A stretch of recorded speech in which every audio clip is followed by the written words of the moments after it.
Flag, the 4th of July is now just 2 weeks away. Can you believe that? And it means many people will be buying fireworks to set off for the Independence Day holiday. Our Robert Castillo checked in with one fireworks shop owner and brings us more on anticipated sales along with safety tips to keep in mind when letting those fireworks off.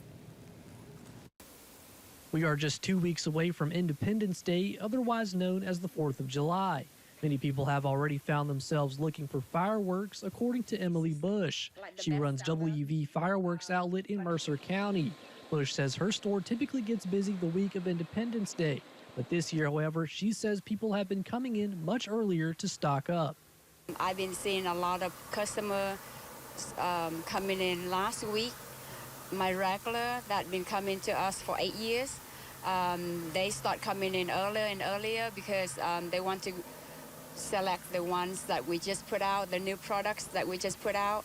Bush says her store sells a variety of fireworks, including firecrackers and bottle rockets. But she tells us that a lot of people have their eyes on the big ticket items. This year we carry the 7-inch shells, so I've been selling a lot of them.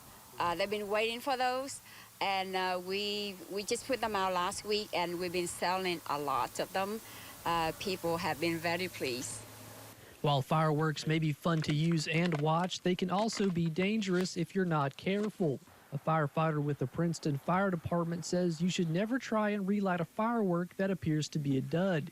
He adds that you should only light one firework at a time. You always want to use fireworks outdoors and outside. Keep a bucket of water or a water hose nearby in case of any accidents. Follow manufacturer's instructions. Morgan says you should never throw or point fireworks at someone, adding that you should never hold them in your hands. Here for you in Mercer County, I'm Robert Castillo, WVVA News. Thank you for that report, Robert. Now, you should also make sure to check in with your local government when it comes to laws and ordinances on fireworks, as some local laws are different from other areas.